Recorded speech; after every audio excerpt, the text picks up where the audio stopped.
الرحمن الرحیم۔ احباب گرامی قدر، آج جو موضوع ہے وہ نہایت اہم موضوع ہے۔ وہ یہ کہ اگر غسل نہیں کیا، جسم ناپاک ہے، تو وہ کون کون سے کام ہیں جو نہیں کر سکتا۔ پہلے نمبر پر جس کو نہانے کی ضرورت ہو، جو جنبی ہو یا حیضہ ہو، غسل فرض ہو جس پر، تو پہلے نمبر پر وہ مسجد میں نہیں جا سکتا۔ دوسرے نمبر پر طواف نہیں کر سکتا۔ تیسرے نمبر پر قرآن پاک کو چھو نہیں سکتا، اگرچہ اس کا سادہ حاشیہ یا جلد ہی کیوں نہ ہو۔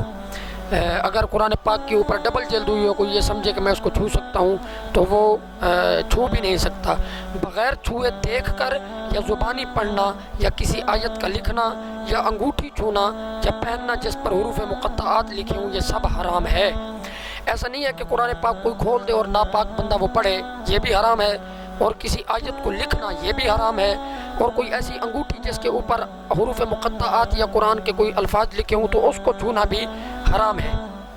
ہاں، ایک مسئلہ ہے کہ اگر قرآن پاک جزدان میں ہے، یعنی ریل میں ہے، لکڑی کی ریل میں یا رومال وغیرہ میں کسی الگ کپڑے میں لپٹا ہوا ہو تو اس پر سے ہاتھ لگانے میں حرج نہیں ہے۔ ایک مسئلہ اور بھی ہے کہ اگر قرآن پاک کی آیات قرآن کی نیت سے نہ پڑھی تو حرج نہیں ہے، جیسے تبرک کے لیے بسم اللہ الرحمن الرحیم پڑھی، یا شکر ادا کرنے کے لیے الحمدللہ رب العالمین، یا مصیبت کے وقت انا للہ و انا الیہ راجعون پڑھی، یا ثنا کی نیت سے سورۃ فاتحہ یا آیت الکرسی یا ایسی ہی کوئی آیت پڑھی تو اس میں حرج نہیں ہے، جبکہ قرآن پاک پڑھنے کی نیت نہ ہو۔ ایک مسئلہ اور اس موضوع پر کہ وضو کے بغیر قرآن مجید یا اس کی کسی آیت کو چھونا وضو کے بغیر بھی حرام ہے۔ بغیر چھوئے دیکھ کر یا زبانی پڑھے تو اس میں حرج نہیں ہے۔ ایک مسئلہ اور ہے کہ قرآن مجید دیکھنے میں ان سب پر کچھ حرج نہیں، اگرچہ حرف پر نظر پڑے اور الفاظ سمجھ میں آئیں اور خیال میں پڑھتے جائیں، اس سے فرق نہیں ہے، لیکن جو ناپاک بندہ ہے، جنبی ہے، تو اس کے لیے فقہ اور حدیث اور تفسیر کی کتابوں کو چھونا یہ مکروہ ہے۔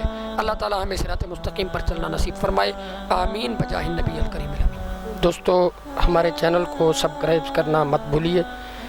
ہمارا یہ چینل الحمدللہ رب العالمین قرآن و حدیث کی روشنی میں صحیح زندگی گزارنے اور شریعت مطہرہ صلی اللہ علیہ وسلم کے مطابق زندگی بسر کرنے کے لیے نت نئے موضوعات پر آپ کے ساتھ قرآن و حدیث کی آیات اور احادیث شیئر کرتے رہیں گے۔ آپ کو یہ موضوعات، مختلف موضوعات پر آپ کو بیانات فکری، علمی، ادبی اور اصلاحی موضوعات آپ کو ملتے رہیں گے۔